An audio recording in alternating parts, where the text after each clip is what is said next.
అందరికీ నమస్కారం. Welcome to Telugu health focus. నేను మీ యాంకర్ రోజా. ఈ రోజు మనతో పాటు డాక్టర్ హరీష్ తెనేటి గారు ఉన్నారు. మాట్లాడదాం. నమస్తే డాక్టర్. నమస్తే అండి. సార్, ఇప్పుడు స్ట్రెస్ లేకుండా ఎవరూ లేరు. అందరికీ స్ట్రెస్. ఎక్కడున్నావంటే ఏదో మనం షాపింగ్ మాల్ ఉన్నట్టు స్ట్రెస్లోనే ఎక్కువ ఉంటున్నాను అన్నట్టు అయిపోయింది సార్. అండ్ ఇప్పుడు నేను అడగాల్సింది ఏంటి అంటే స్ట్రెస్ గురించి ఎక్కువ ఆలోచించడం వల్లనే మనం చాలా టైర్డ్ అయిపోతున్నాం. అంటే చిన్ని వాటిని కూడా అలా భూతద్దం పెట్టి స్ట్రెస్ లెవెల్స్ తీసుకొని ఓవర్గా థింక్ ఎస్పెషల్లీ యంగ్స్టర్స్ కానీ కెరియర్ పరంగా ఆలోచించే వాళ్ళు పెళ్ళి అవ్వట్లేదు అంటే జరిగే వాటి గురించి కూడా ఓవర్గా థింక్ చేసి అనారోగ్యానికి గురవుతున్నారు. సో ఎలా సార్ ఈ ఓవర్ థింక్ని ఎలా డీల్ చేయాలి? ఓవర్ థింకింగ్ నుంచి బయటపడడానికి one answer straight line answer ఉండదు. ఎవరి ఓవర్ థింకింగ్ వాళ్ళకి యునీక్గా వస్తుంది. సో ఎప్పుడైనా ఓవర్ థింకింగ్ అనే కండిషన్లోకి వెళితే ఒక ఫస్ట్ బేస్ లైన్ దాని కండిషన్ థాట్ని ఆలోచించి ఒక నెట్వర్క్గా మారి థింకింగ్ అవుతుంది. ఓకే. ఆ థింకింగ్కి సొల్యూషన్ రానిది, సొల్యూషన్ లేనిది, సొల్యూషన్ వైపుకి వెళ్ళనిది థింక్ చేస్తూ ఉంటే ఓవర్ థింకింగ్ అంటారు. అంటే నేను ఇప్పుడు ఇక్కడి నుంచి ఎక్కడికైనా వెళ్ళాలి, ఆలోచించుకున్నా బస్సులో వెళ్దామా, కార్లో వెళ్దామా, ట్రైనా ఏంటి అని ఆలోచించుకున్నా, ఓకే ట్రైన్ తీసుకుందాం అనుకుని వెళ్ళిపోయారు. అలా సొల్యూషన్ యాక్షన్, నేను వెళ్ళాలనుకున్నాను, ట్రైన్ ఎక్కేసాను, వెళ్ళిపోయాను అంతే. ఓవర్ థింకింగ్లోకి ఎక్కడ ప్రాబ్లం వస్తుందంటే ఒక థాట్ వచ్చింది ఎలా వెళ్ళాలి, దానికి తగ్గట్టుగా ఒక థింకింగ్ వస్తుంది, ఇట్లా వెళ్దామా అట్లా వెళ్దామా, ఎట్లా అంటే వాళ్ళు ఏమంటారు, ఇట్లా అంటే వీళ్ళు ఏమంటారు, క్యాల్కులేషన్. దెన్ అది యాక్షన్లోకి రాదు. యాక్షన్లోకి వచ్చినా ఆ మిగతావన్నీ ఆప్షన్లు నేను తీసుకుని ఉంటే బాగుండే అనే దాంట్లో ఉండిపోతారు. సో థాట్, థింకింగ్, ప్లానింగ్, ఆ ప్లానింగ్ ఎప్పటికీ యాక్షన్లోకి రాకపోవడం, ఆర్ వచ్చిన యాక్షన్ని ఆ యాక్షన్ గురించి కాక మిగతా వాటన్ని ఆప్షన్స్ను ఆలోచించడాన్ని ఓవర్ థింకింగ్ చెప్పుకోవచ్చు. ఓకే. ఈ ఓవర్ థింకింగ్ వచ్చినప్పుడు ఎవరైనా నా దగ్గర చాలామంది ఓవర్ థింకింగ్తో వస్తారు. నెగిటివ్ థింకింగ్, ఓవర్ థింకింగ్ ఇలా వస్తున్నాయండి ఆలోచనలు ఎందుకు వస్తున్నాయి? ఫస్ట్ థింగ్ వాళ్ళు చేసేది, ఓవర్ థింకింగ్లోకి వెళుతున్న వాళ్ళు చేసే పని ఆపడానికి ట్రై చేస్తారు. అక్కడ దొరికిపోతారు థింకింగ్కి. You can never fight with your thinking. నా థాట్స్ నేను ఆపాలి అనే ప్రయత్నం చేసిన రోజున పెద్ద అవుతాయి. ఎప్పుడు ఆపకూడదు. మనం ఎవ్వరం కూడా ఎప్పుడు ఓకే ఇది ఇక్కడితో ఈ థాట్ ఆపేద్దాం అని ఎప్పుడు అనుకోము. అది ఆటోమేటిక్గా ఆగిపోతుంది, నెక్స్ట్కి వెళ్ళిపోతుంది. బట్ ఓవర్ థింకింగ్తో సఫర్ అవుతున్న వాళ్ళకి ఏంటంటే ఎక్కడ ఈ థాట్ నా ఎక్కువ వదిలేస్తే ఎక్కువ థాట్స్ అయిపోతాయో అనే దాంతో ఫైట్ చేస్తూ ఉంటారు. Okay. So never fight with your mind. Over thinking ఉన్నవాళ్ళు ఎవరైనా, నేను ఓవర్ థింకింగ్ గురించి బోలెడ్ ఎపిసోడ్స్ చేశా, కానీ ఇప్పుడు చెప్పే direct solutions that never ever fight with your mind. ఇది ఓవర్ థింకింగ్ అయిపోయింది అనే ఆలోచన వచ్చినా నువ్వు ఇంకా థింక్ చేస్తావు, దాన్ని కూడా థింక్ చేస్తూనే ఉంటావు. అందుకని థాట్స్ అని అబ్జర్వ్ చేయడం ప్రాక్టీస్ చేయాలి. వస్తుంటే బోలెడ్ thoughts, I'm not reacting to it. అక్కడ మొదలు పెట్టకపోతే ఏ ఆలోచన అయినా రాని, ఆ ఆలోచన నాది కాదు, నేను దానికి రియాక్ట్ అవ్వను, ప్రతి థాట్కి నేను బాధపడను, ఆలోచించను అనేది ప్రాక్టీస్ చేయాలి. ఎందుకంటే నేను బస్సులో వెళ్ళుంటే బాగుండే, ఇదంతా ట్రైన్ అంతా బ్లాక్ అయి ఆగి వెళ్తుందంట అని వచ్చింది అనుకో, వెళ్ళుంటే బాగుండే, నేను ఎప్పుడు అనుకుంటూనే ఉన్నాను ఎల్లుంటే బాగుండే అనే కంటే ఎప్పుడైనా అట్లాంటి థాట్ వచ్చిందంటే ఎందుకు అలా చేశాను, ఎందుకు ఇలా చేశాను అనే డిస్కషన్లో పడద్దు మైండ్తో. Don't fight with your mind.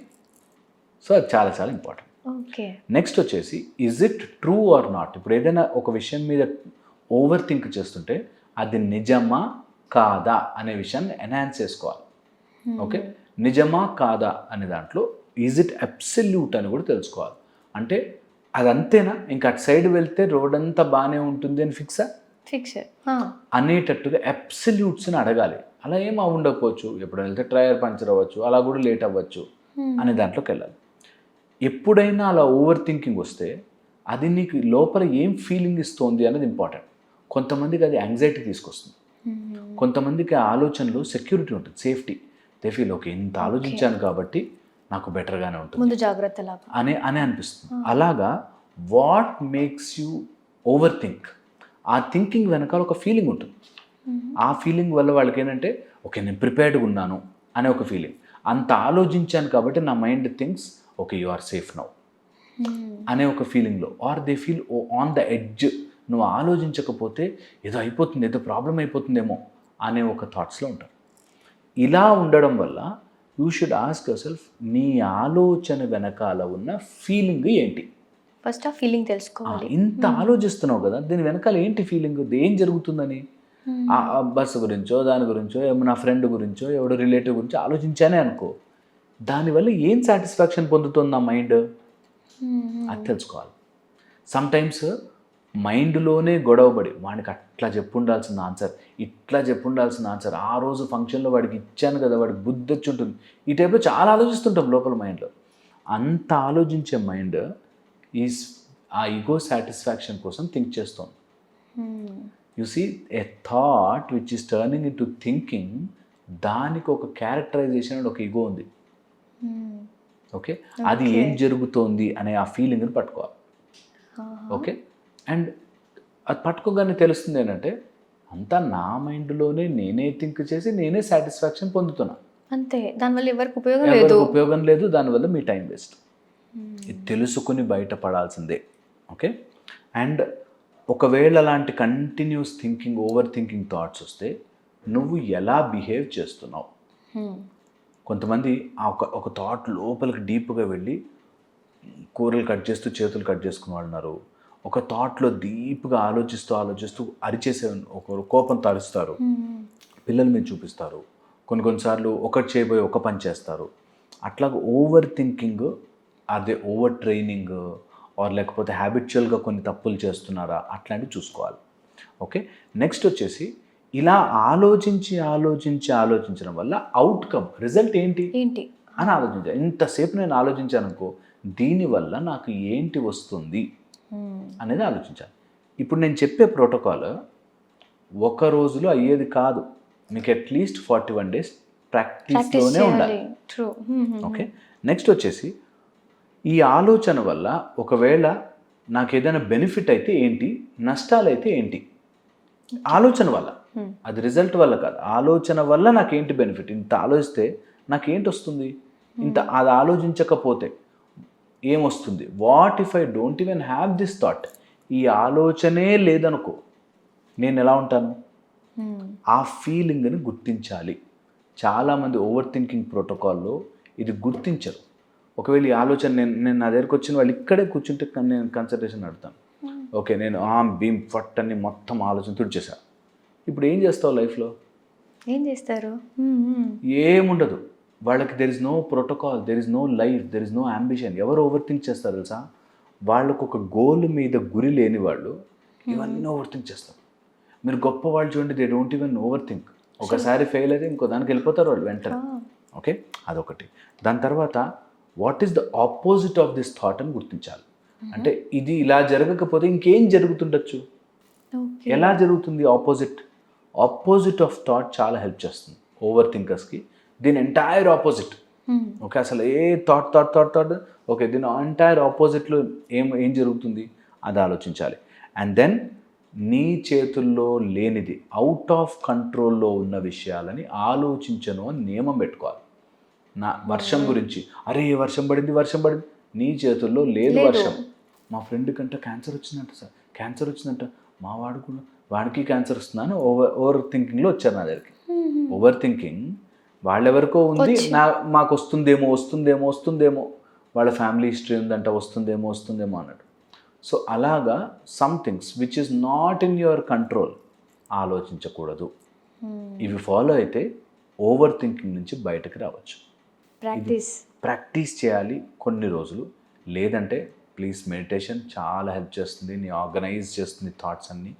నీ మైండ్కి ఆలోచనలు న్యాచురల్, వాటిని ఆర్గనైజ్ చేసుకుంటే ఓవర్ థింకింగ్ ఉండదు. డిసార్గనైజ్ అయితే ఓవర్ థింకింగ్ అయిపోతుంది. సార్, ఇప్పుడు నువ్వు చాలా ఓవర్ థింక్ చేస్తున్నావు, అంత ఎక్కువ ఆలోచించకన్నప్పుడు కూడా వాళ్ళకి కోపం వస్తుంది సార్. అంటే ఆ రియాలిటీని వాళ్ళు యాక్సెప్ట్ చేయలేకనే కదా అది అంత ఓవర్ థింకింగ్గా మారుతుంది. అండ్ రియాలిటీ ఎందుకు యాక్సెప్ట్ చేయరంటే, నేను ఇందాక అన్నట్టు మైండ్ దాంట్లో ఒక ఈగో సాటిస్ఫాక్షన్ పొందుతూ ఉంటుంది. నీ మైండ్ లోపలే అవన్నీ ఆలోచించుకుని వాడిని తిడుతున్నట్టుగా, వీడిని పొగుడుతున్నట్టుగా, వాడు అలా చేస్తుంటే బాగుండు అని ఆలోచించే వల్ల ఒక సాటిస్ఫాక్షన్, ఒక ఆన్సర్ కోసం వెతుకుతుంటుంది.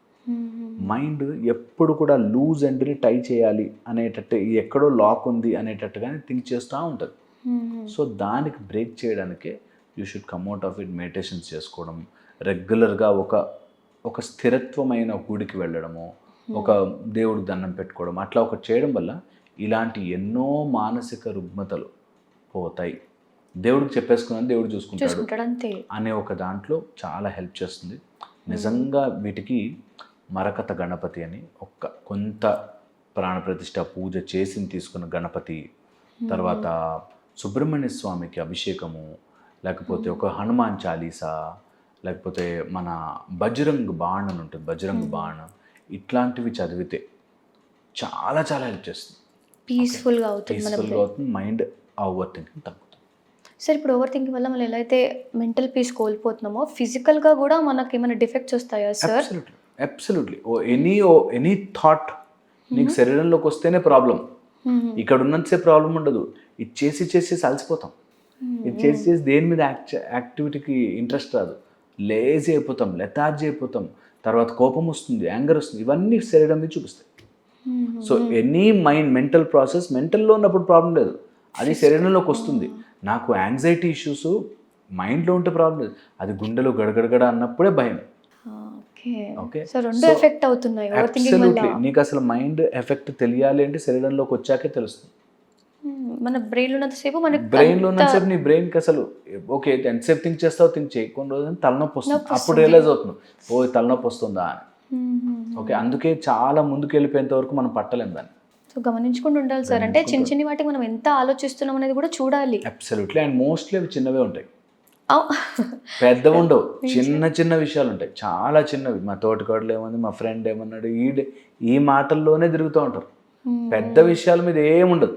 నేను నా లైఫ్లో ఏదైనా సాధించాలి, గోల్, నా పర్పస్, దానికి నేను ట్రైన్ అవి ఉండవు. వాడు ఏదో మాట అన్నాడు, మా ఫ్రెండ్ నన్ను ఏదో అన్నాడు, దాని మీద ఆలోచిస్తూ ఉంటారు.